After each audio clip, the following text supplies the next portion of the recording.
Hello everyone, welcome to the second lecture of Unit 4. In this lecture, we will be discussing how to formulate a suitable research question for your research.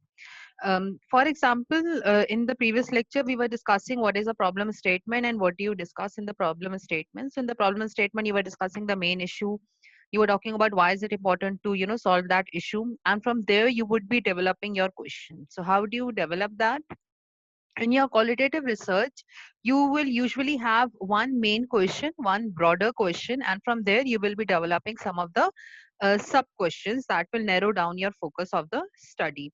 So it will not be a hypothesis, but it will be mostly be a research question that you will be exploring. Remember, you will not have any premature assumptions when you go for a qualitative research.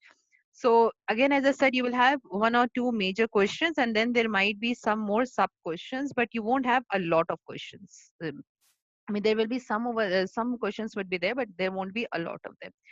If we talk about in phenomenology, the phenomenological questions, they won't have a specific reference to the existing literature, but obviously you will discuss some of, if there is a existing literature, you will discuss that. Otherwise, you will be most probably be exploring the variables, exploring the themes, and the themes will emerge from your data. And then in the grounded theory, the questions will generate a theory. Your question will start from a WH question. What is the impact of training and development on the performance of the employees? How does team building training impact the impact the team dimensions, something like that. You can go for it, that how does a particular training affect the team building or the team dynamics of a team. So your questions will start from a what or a how question.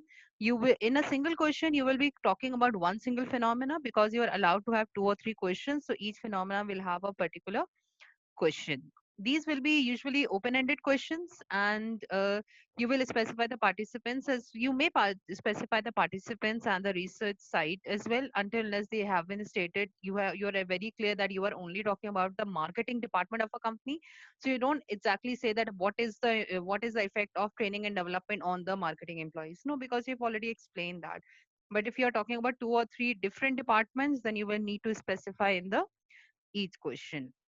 So if you talk about qualitative research, articles will usually have a problem statement rather than a research question. But if you talk about dissertations and thesis, in dissertations and thesis you will have proper research questions. So the research papers that you are studying, they might not have a direct research question. They will most probably have a research problem statement, and from there you can implicitly see that what might be their research questions. So what is usually the script? Just like I told you, that what is the and the main phenomena that you are discussing, and then in which case, for whom. So uh, what is the impact of direct marketing on the consumer buying behavior of a particular brand. So this is how you can develop your questions. So for example, right, we have given you some of the question as well. Like your main question is, what meaning do men and women with a diagnosis of AIDS ascribe to their illness? So what are they doing? What are they thinking about that? Some other sub questions as would be, what does receiving an AIDS diagnosis represent? What is difficult or easy about being diagnosed with AIDS? How did patient first become aware of their diagnosis or illness? So when you talk about your data analysis, you will be discussing each of the questions in detail. Another question is that, what are the conflict stories of ethnic identity that IME experienced in her school with her peers and with her family? This is kind of a narrative research. You're talking about the experience of one person.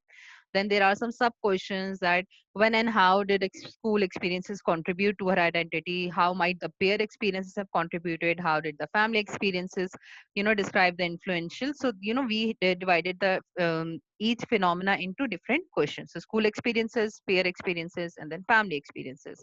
And all of them will combine towards her own experience. So again, another question was that, what behavioral process theory explains the integration of physical activity into the life of 15 African American women. So here, this is a more grounded theory kind of a question where we are asking that we are developing a theory that what what was the behavior theory that what it explained. So how do the women go about integrating physical activities into their lifestyles? What are the greatest challenges? So each and every aspect is discussed. Then, if we talk about a case study, that what are the relational and professional practices that can help teachers and other school staff to assess the students to overcome obstacles and be more successful at school? So, this is like a main question. Now, we are going to divide each phenomena into different words.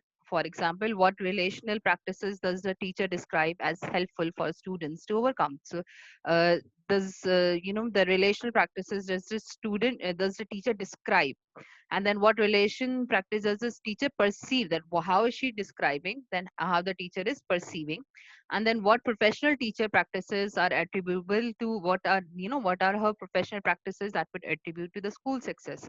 So each of them will build up the case together. Again, if we talk about an ethnographical question, that can be, well, what are the core beliefs related to ethnicity, religion, and cultural belongings of a group of British born working class Pakistani or Bangladeshi young men? If you see that we are talking about a particular ethnic group, we're talking about a particular group of people who share the same culture, and then there can be the sub questions. So, if you observe in the questions, in the narrative question, we were discussing the life experience of one person. In the grounded theory, we were basically developing a theory. In the case study one, we were discussing the issue in a particular context. So in a particular, we were talking about a particular school context over there. Then in the ethnographical question, we were focusing on the ethnic groups. And obviously, in the phenomenological questions, we discuss the life experiences of different people. So I hope the you from this you can understand that in from your research problem, you will develop your research questions. You will develop one main question, and then you can develop two or three sub questions. Sometimes some people only develop two to three main questions, and they don't develop a sub question. So it is up to you, and it depends on your focus of your study. So you will formulate your question according to the kind of a research that you are doing. And from there, you will see that, what will be the focus of your question and what kind of a question and how many questions will you need. Thank you.